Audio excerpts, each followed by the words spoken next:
শ্রমিকের মৃত্যুর পরে রাষ্ট্র কি ভাবে?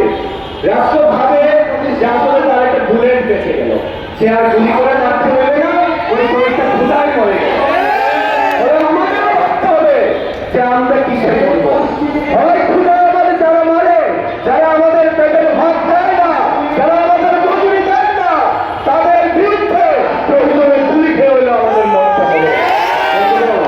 আমাদের লড়াইটা দীর্ঘ, আমাদের লড়াইটা করলে এই মজুরি আদায়ের মধ্যে দিয়েও হবে না।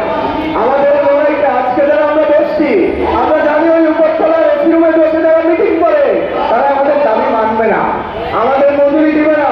আমাদের লড়াইটা হওয়ার কথা ছিল যে এই যে রাষ্ট্র আমাদের শোষণ করে, রাষ্ট্র আমাদের ভাষার মতো অধিকার দেয় না, তার বিরুদ্ধে আমাদের লড়াই হওয়ার কথা ছিল।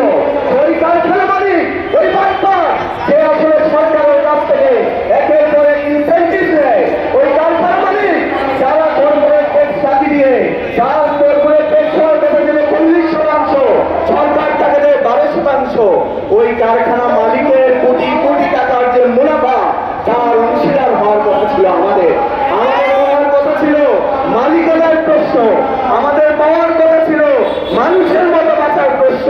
কিন্তু আমাদের লড়াই করতে হচ্ছে আমাদের মজুরি এবং বোনাস এর দাবিতে। এটা কি আমাদের জন্য খুব বেশি কিছু? আমরা মনে করি খুব বেশি কিছু না। আমাদের যে মজুরিটা নির্ধারণ করে ওইখানেও তো বাদবাকি আছে, ওই মজুরিটাও তো লেখছে না। তাহলে যে মজুরি তারা ঠিক করে দেবে সেই মজুরিও আমাদের দেয় না।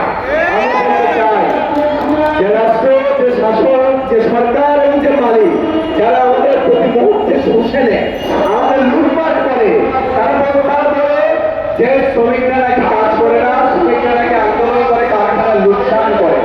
আমরা বলতে চাই আপনার যে লোকসান হয়, আপনি যে লোকসানের গল্প পাবেন, ওই লোকসানের বিরুদ্ধে আমার শ্রমিকরা প্রতি বছর শ্রম দিয়ে $42 বিলিয়ন এই বাংলাদেশে নিয়ে আসে।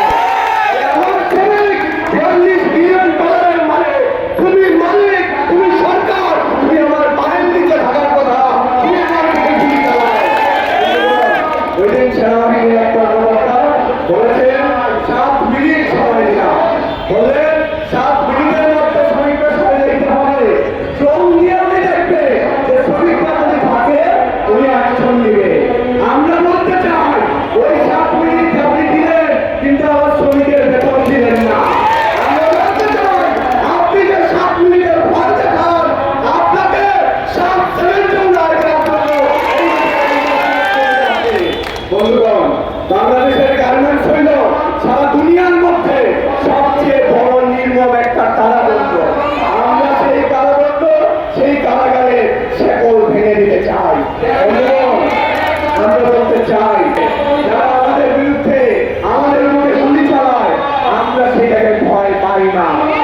আমরা বলতে চাই এই জুলাই অভ্যুত্থানে প্রথম শহীদ নজরুল ইসলাম, সেই নজরুল ইসলাম একজন গার্মেন্টস শ্রমিক।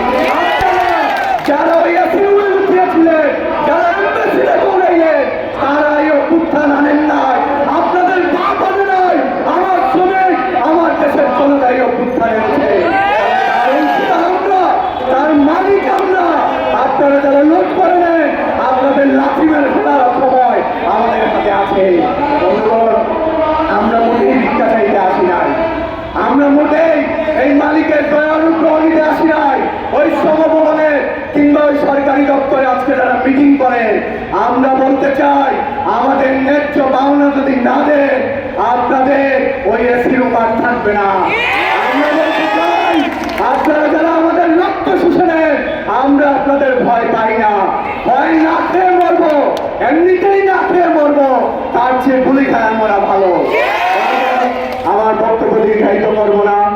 আমাদের যে লড়াই, সেই লড়াই চলছে। আমি শুরুতেই বললাম এই লড়াইটা খুব প্রাথমিক, খুবই সামান্য একটা প্রক্রিয়া, বোনাস। এই বোনাস পাওয়ার মধ্য দিয়ে আমার মুক্তি নাই। আমাদের প্রতিদিন এই কারখানার ভেতরে যে কারাগার, সেখানে যে শোষণ করে, তার বিরুদ্ধে শ্রমিকদের ঐক্যবদ্ধ হতে হবে। শ্রমিকদের